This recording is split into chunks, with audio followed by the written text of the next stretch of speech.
morning students. Now ये class second class है operating system subject की। इससे पहले फर्स्ट क्लास में हमने शेड्यूलिंग क्या होता है वो पढ़ा था। शेड्यूलिंग के कुछ अप्रोचेस होते हैं, प्रिमिटिव एल्गोरिथम्स और नॉन प्रिमिटिव एल्गोरिथम्स। उसमें मैंने आपको ये बताई थी कि कौन कौन सी अप्रोचेस फॉलो करते हैं, उनको प्रिमिटिव और नॉन प्रिमिटिव भी बता दिया था। और प्रीवियस वीडियो में हमने एक FCFS एक सिंपलेस्ट नॉन प्रिमिटिव एल्गोरिथम थी, उसको कवर किया था। तो इस वीडियो में मैं आपको नेक्स्ट नॉन प्रिमिटिव एल्गोरिथम की एक बताने जा रहा हूं, जिसका नाम है SJF। अब SJF होता क्या है सभी जानते होंगे, नहीं तो चलिए मैं बता देता हूं। SJF stand for shortest job first. This algorithm working with non primitive approach. Non primitive approach समझ गए होंगे आप क्या होती है नॉन प्रिमिटिव अप्रोच वाली। एक और मैंने आपको बताया था कि in some cases this algorithm work as a non primitive algorithm, but हम यहाँ पे नॉन प्रिमिटिव की बात कर रहे हैं तो हम नॉन प्रिमिटिव की ही कंसीडर करेंगे। तो SJF क्लियर हो गया, shortest job first. Shortest job first आप समझ सकते हैं, एक बार ओवरव्यू छोटा सा एग्जांपल दे देता हूं मैं। शॉर्टेस्ट जॉब फर्स्ट तो हम ये देखेंगे जो हमारी नंबर ऑफ प्रोसेसेस हैं उसमें जिस भी प्रोसेस का जो BT है, जिसे बोलते हैं बिल्स टाइम, वो सबसे कम है। जिसका भी सबसे कम होगा एग्जीक्यूशन टाइम, उसको हम सबसे शॉर्टेस्ट मान लेंगे और उसको सबसे पहले प्रेफरेंस देंगे। और ऐसे ही लास्ट तक हम करते रहेंगे जब तक हमारी प्रोसेस एंटर करती जा रही है। क्लियर है? तो आप SJF के बारे में समझ गए होंगे और वही नॉन प्रिमिटिव है। तो जब तक एक प्रोसेस पूरा कंप्लीट एग्जीक्यूशन नहीं हो जाएगा, एग्जीक्यूट होने के बाद, तब तक दूसरी प्रोसेस एग्जीक्यूट नहीं होगी, वो वेटिंग में रहेगी। वेटिंग क्यू में अपना वेट करेगी चांस का। क्लियर है? ओके, तो चलते हैं हम एक प्रोग्राम उसका एक एग्जाम्पल की तरफ कि हमने क्या कराया है और क्या करवाएंगे। चलिए, क्वेश्चन दिया हुआ है find out AWT। AWT means average waiting time and AT80 means average turnaround time using with SJF algorithm for the given snapshot। snapshot क्या है वो भी देख लेते हैं। प्रोसेस जो है हमारी P1, P2, P3, P4। तो BT दिया हुआ है 9, 4, 18 और 18। तो ये हमारा स्नैपशॉट है। अब इसका हमें करना क्या है, स्नैपशॉट का स्नैपशॉट बनाने के अब सबसे पहले सब जानते होंगे कि अभी हमें क्वेश्चन देख लिया, अब ये देखा है कि SJF है, तो SJF मैंने अभी आपको बताया क्या होती है, और नॉन प्रिमिटिव है और नॉन प्रिमिटिव भी आपको मैंने बता दिया। फिर हम सबसे पहले इसका जेंट चार्ट बनाते हैं। सभी को याद होगा, प्रीवियस क्लास में मैंने बताया भी था कि जेंट चार्ट होता क्या है। चलिए थोड़ा सा मैं ओवरव्यू दे देता हूँ। जेंट चार्ट एक पिक्टोरियल रिप्रेजेंटेशन है प्रोसेसेस का। अब दूसरे अलग तरीके समझे। Gantt chart identify the finishing time और arrival time of particular process, उसको ही हम देखते हैं। क्लियर है? जेंट चार्ट का यूज करके हम मींस यूजर्स ये पता लगाते हैं कि पर्टिकुलर प्रोसेस जो एंटर हुआ है एग्जीक्यूशन के लिए उसका अराइवल टाइम कितना था और जब वो कंप्लीट हो गया तो उसका फिनिशिंग टाइम कितना था। तो वही दोनों चीज हम जेंट चार्ट से कंसीडर कर लेते हैं। ओके, तो चलिए जेंट चार्ट देखते हैं इसका। अब आप ये देखिए, सबसे पहले इस अप्रोच को देखें SJF। तो इस P1, P2, P3, P4 में से सबसे छोटी जब शॉर्टेस्ट जॉब कौन सी है, तो हम आप ये देख रहे हैं कि BT जो है वो P2 का सबसे कम है। P2 का सबसे कम बीटी है, तो सबसे पहले प्रेफरेंस हम किसको देंगे, P2 को। तो हमने स्टार्टिंग P2 करा और फुल एग्जीक्यूट कर दिया इसको। कितने टाइम चल रहा है, 4 टाइम। ओके, तो P2 कंप्लीट हो गया पूरा। अब जब P2 एक प्रोसेस कंप्लीट हो चुकी है तो अब दूसरी आ जाएगी, यही तो नॉन प्रिमिटिव कहता है। तो अब फिर हम ये देखेंगे P1 P2 तो हो गया, अब इन तीन जो रेस्ट बची है P1 P3 P4 में सबसे शॉर्टेस्ट कौन सी है। तो आप ये देख रहे हैं P1 सबसे शॉर्टेस्ट है, तो P1 को एग्जीक्यूट कर देंगे। P1 एंटर करा तो ये 9 टाइम एग्जीक्यूट होगा, और 4 से जब ये 9 टाइम एग्जीक्यूट होगा तो कितना हो गया, 13। क्लियर हो गया। अब आपने क्या देखा कि हमने P1 और P2 और P1 कंप्लीट हो चुके हैं। नाउ अब हम थर्ड जो भी प्रोसेस होगी उसको हम देखते हैं कौन सी होगी। अब आप देखिए ये दो तो एग्जीक्यूट हो चुके हैं, P3 P4 में किसका बीटी कम है, तो आपको क्लियरली दिख रहा होगा कि ये P3 है। तो P3 अब एंटर हो जाएगी, P3 को एग्जीक्यूट कर देंगे 18 टाइम्स, तो 13 + 18 31। क्लियर है। अब आप जानते हैं कि 3 प्रोसेस हो गई, टोटल 4 दी हुई थी, तो बची तो एक, ऑब्वियसली वही होगी, तो P4 रह जाती है, P4 यहाँ आ जाएगा। तो ये क्या हो गया हमारा 1 1 1। तो आपने देखा कि हमने ये जैन चार्ट बनवाया। आप एक बार दोबारा मैं इसको आपको बता दूंगा, लेकिन आप एक बार देख लीजिए P2। बस आपको एक चीज ध्यान रखनी है कि ये अप्रोच कौन सी है, नॉन प्रिमिटिव है, और नॉन प्रिमिटिव में भी SJF क्या है, शॉर्टेस्ट जॉब आपको फाइंड आउट करनी है। तो शॉर्टेस्ट जॉब आपने फाइंड आउट कर ली, उसके बाद हमने ये जैन चार्ट बना लिया, सिंपल है। इसके बाद हमें क्या करना है, अब हम क्वेश्चन पे आते हैं दोबारा। Find out AWT and AT तो अब हमें एवरेज वेटिंग टाइम निकालना है। उसके लिए पहले हमें वेटिंग टाइम निकालना होगा। तो वेटिंग टाइम का फॉर्मूला आपको मैं बता चुका हूं क्या होता है, finishing time minus arrival time plus BT, जिसे बोलते हैं बिल्स टाइम। तो अब एक चीज ध्यान रखिएगा, मैंने आपको प्रीवियस वीडियो में भी बताया था, अराइवल टाइम इसमें मेंशन नहीं है क्वेश्चन में। जब अराइवल टाइम मेंशन नहीं होता है तो आप क्या करेंगे, अराइवल टाइम को 0 मान लेंगे। क्या मान लेंगे, बाय डिफॉल्ट 0 हो जाएगा वो, तो सभी का क्या हो गया, 0 हो गया। तो अब वेटिंग टाइम वाले फॉर्मूले पुटअप करते हैं हम सारी वैल्यूज को। तो यहाँ पे मैं थोड़ा सा मेंशन कर देता हूँ, finishing time minus arrival time plus BT। तो क्या देखा आपने, फिनिशिंग टाइम क्या है P1 का 13 माइनस क्या है ये, अब इसका अराइवल टाइम 0 हो गया, BT कितना है P1 का 9, तो 13 में 9 गए 4 ms। क्लियर। P2 का फिनिशिंग टाइम 4 है और BT भी कितना है 4 है, 4 - 4 = 0। P3 का फिनिशिंग टाइम कितना है 31, तो 31 हमारा हो गया, 31 - 18 क्या है इसका BT, आप देखिएगा P3 का BT क्या है 18 है, तो 18 यहाँ से आ गया 30 ms। P4 111 - 80 क्या है इसका BT, और फिनिशिंग टाइम क्या है 111।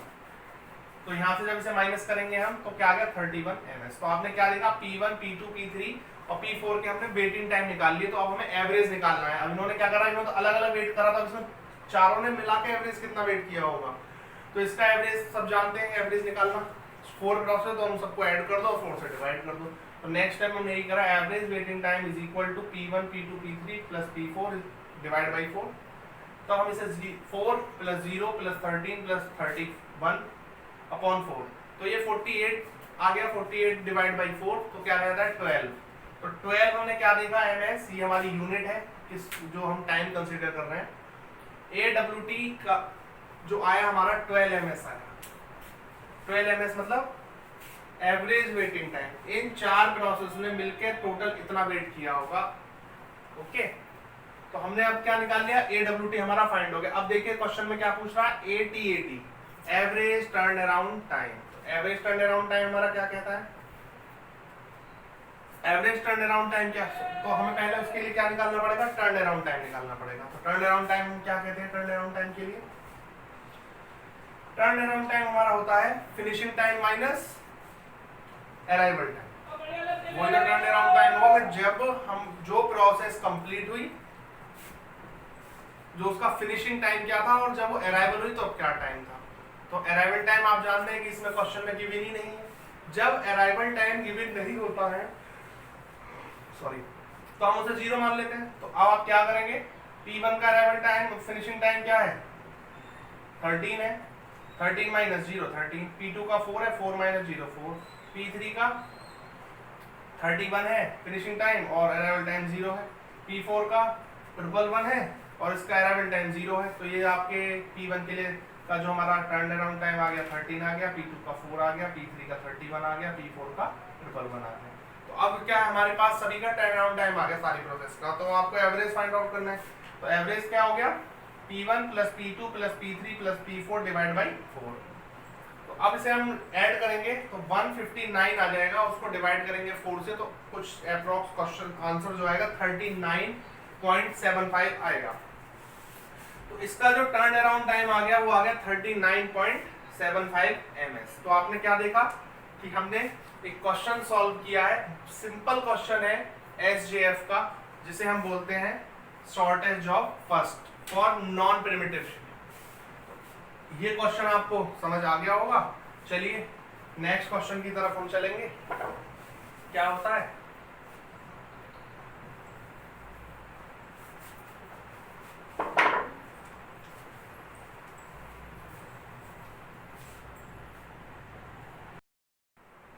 चलिए गाइस अब हम करते हैं इससे आगे SJF से आगे हमने प्रायोरिटी शेड्यूलिंग का कंसेप्ट लिया है। मैं आपको बता ही चुका हूँ क्या होता है प्रायोरिटी शेड्यूलिंग। तो प्रायोरिटी शेड्यूलिंग में हम क्या करेंगे,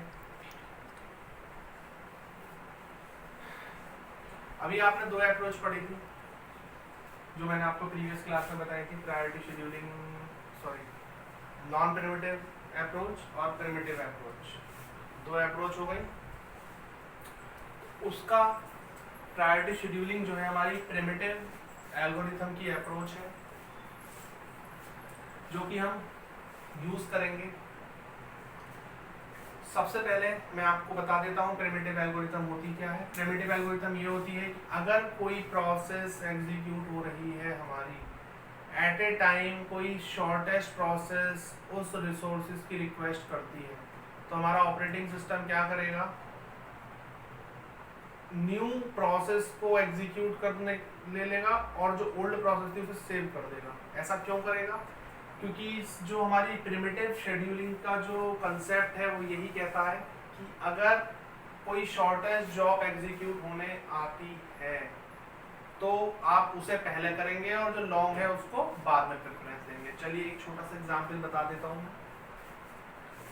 आपको कुछ एक काम दिया कि आपको ये काम करना है घर में, ठीक है।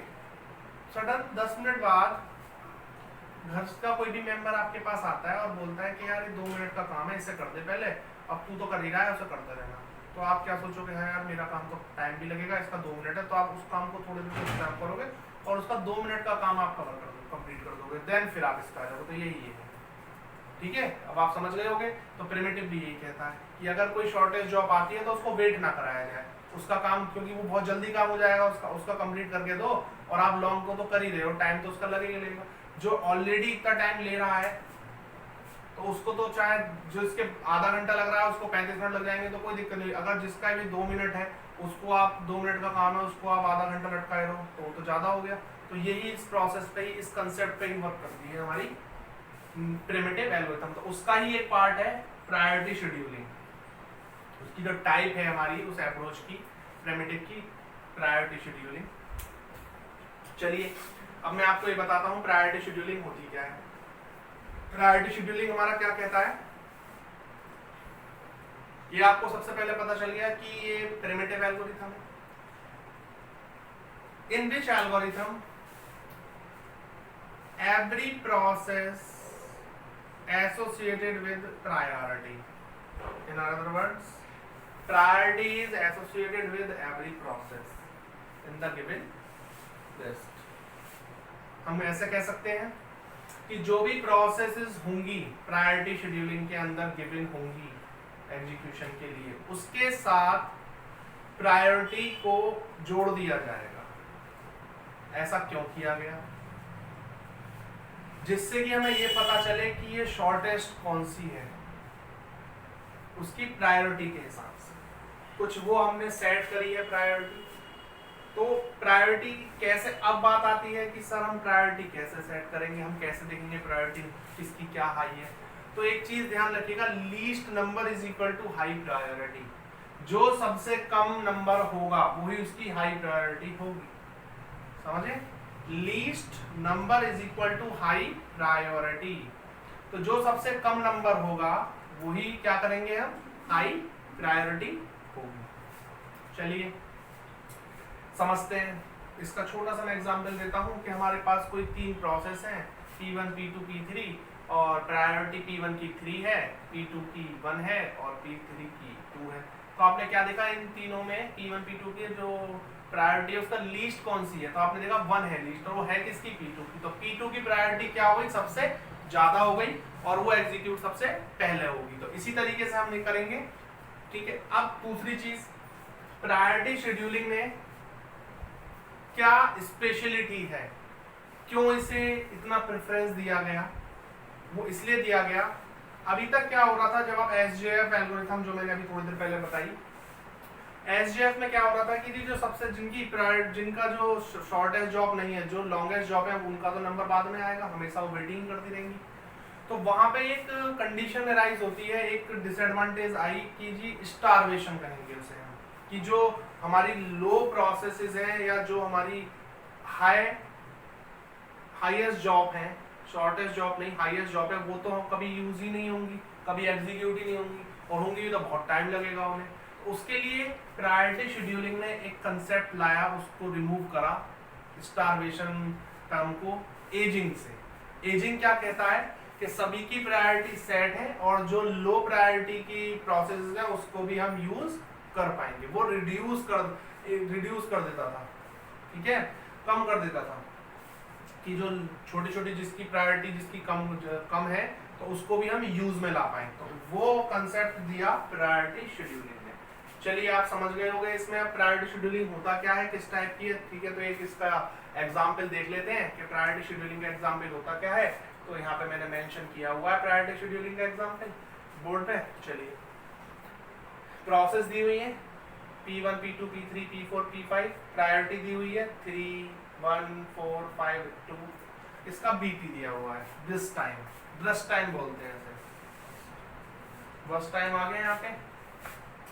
अब सबसे पहले काम क्या है, हमें इससे काम नहीं है। आपने देखा कि जी हम एसजीएफ में तो बीटी पे डिपेंड थे, कि जिसका बीटी कम होता था उसको हम शॉर्टेस्ट मान लेते, लेकिन यहाँ बीटी से मतलब नहीं है फिलहाल। यहाँ क्या है, इसकी प्रायोरिटी शेड्यूलिंग में सभी प्रोसेस के साथ प्रायोरिटी एसोसिएट होगी, तो यहाँ सभी के साथ है। तो मैंने क्या बताया है, अब आपको जेन चार्ट बनाना है, तो सबसे इंपॉर्टेंट हमारा जेन चार्ट ही। अगर जेन चार्ट आपका सही बन जाता है तो अच्छा हो जाएगा, आपका क्वेश्चन क्लियर सही हो जाएगा। नहीं होता है तो फिर ये तो चीजें तो कैलकुलेशन पे रह जाती हैं, जो कि आप समझ भी रहे होगे, वेटिंग टाइम और इसमें कैसे निकालने होता है। तो जेन चार्ट के लिए सबसे पहले हम क्वेश्चन की तरफ आते हैं, तो हम देखेंगे प्रायोरिटी किसकी सबसे हाई है। तो आपने ध्यान देगा होगा कि मैंने अभी थोड़ी देर पहले ये बताया, लीस्ट नंबर जो भी होगा वो हाई प्रायोरिटी होगा। तो यहाँ पे क्या है, 1, सब में लीस्ट है, सबसे कम 1 है, तो देखेंगे 1 जो होगा हाई प्रायोरिटी हो गई, पर है किसकी, 2 की। तो P2 एक ऐसी प्रोसेस है जिसकी प्रायोरिटी इन सब में ज्यादा है, तो सबसे पहले एग्जीक्यूट क्या होगी, P2। तो P2 को हम यहाँ कर देंगे 0 से लेके 1 तक, ओके। नाउ फिर हमारी जो इसके बाद देखेंगे जो इससे लेस प्रायोरिटी किसकी है, 1 2 तो हो गए। अब आप देखेंगे क्या बचा हमारे पास, P1 P3 P4 P5, इन सब में हाई प्रायोरिटी किसकी है, तो देखेंगे लिस्ट नंबर 2। तो 2 जो है वो इन सब में सबसे ज्यादा प्रायोरिटी हाई है P5 की। तो जो हमारा जेन चार्ट में आएगा, एंटर होगा प्रोसेस, वो होगा हमारा P5, और इसका जो BT है वो 5 है। तो कितना आ गया यहाँ पे, 6। तो हमारा देखा आपने 2 प्रोसेस कंप्लीट हो चुकी हैं। थर्ड प्रोसेस क्या होगा, अब इसे हम चेक करेंगे। तो आपने देखा क्या रह गए, 3। तो 3 जो प्रायोरिटी इस टाइम सबसे हाई है वो है किसकी, P1 की, और P1 का जो BT है वो कितना है हमारा, 10 है। तो जब हम 16 से आगे चले, P1 कंप्लीट करा तो क्या हो गया, 16 हो गया यहाँ पे, 10 टाइम एग्जीक्यूट होगा। नाउ उसके बाद क्या है आपका, P4 और P5 बचे। अब आप देखिए कि किसकी प्रायोरिटी हाई है, सॉरी P3 और P4 बचे। तो P3 और P4 में हमने देखा किसकी प्रायोरिटी हाई है यहाँ पे, तो प्रायोरिटी नंबर लीस्ट है 4, तो प्रायोरिटी हाई इसकी हो जाएगी, तो P3 एक ये बनता है जिसकी हमारी प्रायोरिटी हाई है। तो P3 अब एंटर हो जाएगा जैन चार्ट में, तो P3 को एंटर करा, ये इसका BT2 है, तो 16 से 18 2 टाइम चला, PT कंप्लीट, P3 हो गया। अब आप जानते हो कि सिर्फ एक ही प्रोसेस बचा है हमारे पास, तो अब उसका तो प्रायोरिटी से कोई मतलब ही नहीं है। क्यों नहीं है? क्योंकि कोई जब प्रायोरिटी जब तो हम देखेंगे जब कंपैरिजन करेंगे, कंपैरिजन के लिए दो जने होने चाहिए कम से कम। यहाँ एक ही है, दो प्रोसेस, तो यहाँ पे P4 को ही उठा लेंगे, P4 एंटर करा तो 1 टाइम 0। तो आपने किस देखा कि हमने ये जैन चार्ट बना लिया। तो अब जैन चार्ट बनने के बाद तो इजी हो जाता है। चलिए जैन चार्ट बन गया, अब हम क्या निकालेंगे? Waiting time. तो वेटिंग टाइम P1 का क्या, वेटिंग टाइम का फॉर्मूला चलो मैं एक बार बता देता हूँ। वेटिंग टाइम का फॉर्मूला होता है FT minus AT plus BT। Finishing time AT arrival time, BT बस टाइम। बस टाइम यहां से निकल गया हमारा। अब क्या होगा? P1 का निकालिए, क्या होगा यहाँ जो हमारा फिनिशिंग टाइम है P1 का। देखिए P1 कहाँ है, कहाँ यहाँ फिनिशिंग टाइम 16, तो 16 माइनस BT, तो अराइवल टाइम गिवन नहीं है तो 0 मान लेंगे, तो 10, 16 minus 10 is equal to 6। Now P2 का क्या है हमारा, देखेंगे finishing time 1, BT 1, 1 minus 1 0। Now P3 हो गया, P3 का आप देखिए P3 का 18 है फिनिशिंग टाइम, और इसका P3 का BT है 2, 18 माइनस 2 16। अब P4 का 19, 19 minus 1 is equal to 18। P5 है हमारा 6 फिनिशिंग टाइम, और BT है 5, तो 6 माइनस 5 इज इक्वल टू 1। तो यहाँ आपने देखा सभी का हमने वेटिंग टाइम फाइंड आउट कर लिया।